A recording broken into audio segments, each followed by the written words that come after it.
This is James Menendez with NewsHour. To Zambia in southern Africa now, where a group of more than 170 farmers is suing two Chinese-linked copper mining firms over a huge toxic spill near the northern town of Kitwe. They say millions of litres of acidic effluent full of toxic heavy metals leaked into rivers and onto fields after the wall of a waste reservoir collapsed in February of this year. It's thought that hundreds of thousands of people in total have been affected. The farmers want the money put into a state-controlled fund to pay for environmental reparations and compensation now and into the future.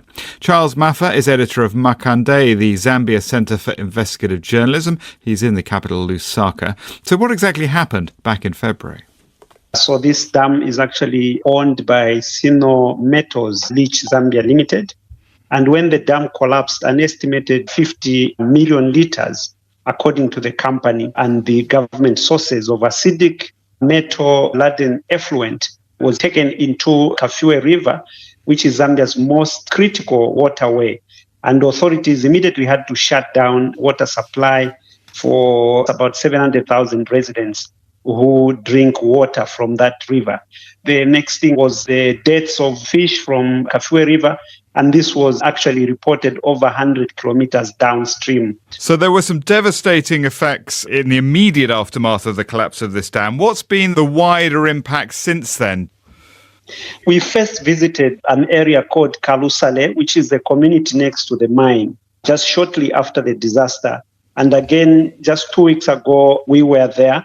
And the extent of the destruction is very clear. When you visit the area today, you see burned maize fields scorched by acidic runoff stretched across the landscape. Once this area was a thriving farmland, but now it is a barren area. Its soils too contaminated to sustain crops, because some of the farmers that we've interviewed and seen, they are failing even to grow crops, even just to feed their families. The other things are metals. One of the emails that came from the US Embassy here in Lusaka mentioned some of the minerals, the metals that are now in the river. And basically, as a result of that, the US Embassy had to withdraw staff. What has the company said about the accident? I mean, has it said that it was responsible?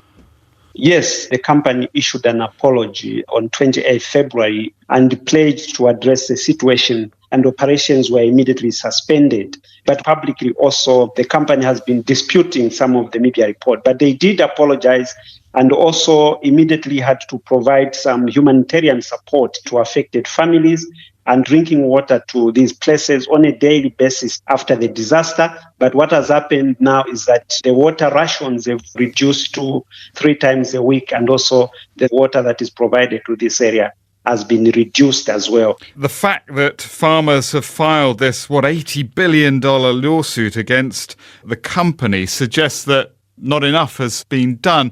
What's the government's position on this? I mean, is it siding with those farmers, saying, look, the company needs to do more? Where's it placed itself in all this?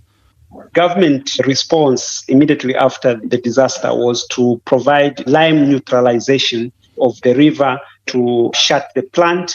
If you are saying, has government been siding with the company? It appears so, because immediately after the US Embassy withdrew staff from that area, the government issued a statement disputing what the embassy was saying and also assuring Zambians that the pollution has been contained and there is nothing to fear, which is quite strange, actually. And various experts and also civil society groups are questioning government position on this matter. Yeah, one spokesperson for the government, I think the quote was, there's no need to press the panic button. I mean, what do you think the chances of the case succeeding are?